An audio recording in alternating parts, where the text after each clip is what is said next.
آٹھ قسم کی صحبت کی آٹھ نتائج بہت ہی ویڈیو پیاری ہے، لازمی انت تک دیکھنا۔ جو شخص آٹھ قسم کے لوگوں کے پاس بیٹھتا ہے اللہ تعالیٰ اس میں سے آٹھ چیزوں کا اضافہ فرما دیتے ہیں۔ نمبر ایک، جو دولت مندوں کے پاس بیٹھتا ہے اس میں دنیا کی محبت و حرص بڑھا دیتا ہے، یعنی کہ جتنا ہم دولت مندوں کے پاس بیٹھتے ہیں اتنی ہماری حرص جو ہوتی ہے وہ بڑھ جاتی ہے، ہم بھی ویسے ہی سوچتے ہیں جیسا وہ سوچتا ہے۔ نمبر دو، جو عورتوں کے پاس بیٹھتا ہے اس میں جہالت، شہوت اور عورتوں کی عقل کی طرف میلان ہوتا ہے، یعنی کہ جو زیادہ عورتوں کے قریب ہوتا ہے وہ عورتوں کی طرح سوچتا ہے، ان کی شہوت میں مبتلا ہو جاتا ہے اور انہی کے بارے میں سوچے گا اور پھر وہ زنا کی طرف راغب ہو جاتا ہے۔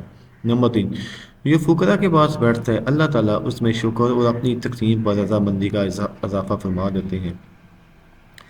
نمبر چار، جو نیک لوگوں کے پاس بیٹھتا ہے اللہ تعالیٰ اس میں اطاعت کی رغبت اور حرام سے پرہیز بڑھا دیتے ہیں، یعنی کہ نیک بندوں کے پاس پڑھنے سے ویسی ہی صحبت ہمارے اوپر اثر انداز ہوتی ہے۔ نمبر پانچ، جو نابالغ لڑکوں کے پاس بیٹھتا ہے اس میں غفلت اور مزاح بڑھتا ہے، یعنی کہ نابالغ جیسے بچے ہوتے ہیں ویسے ہی اگر ہم ان کے پاس بیٹھتے ہیں تو ہمارے اندر بھی وہی والی خوبیاں آنا لگ جاتی ہیں۔ نمبر چھ، جو علماء کے پاس بیٹھتا ہے اللہ تعالیٰ اس میں علم اور تقوی کا اضافہ فرما دیتے ہیں۔ نمبر سات، جو سلطان کے پاس بیٹھتا ہے اس میں تکبر اور سنگدلی بڑھتی ہے۔ نمبر آٹھ، جو فاسق لوگوں کے پاس بیٹھتا ہے اس میں گناہوں میں دلیری اور جرات اور توبہ کرنے میں سستی زیادہ ہوتی ہے۔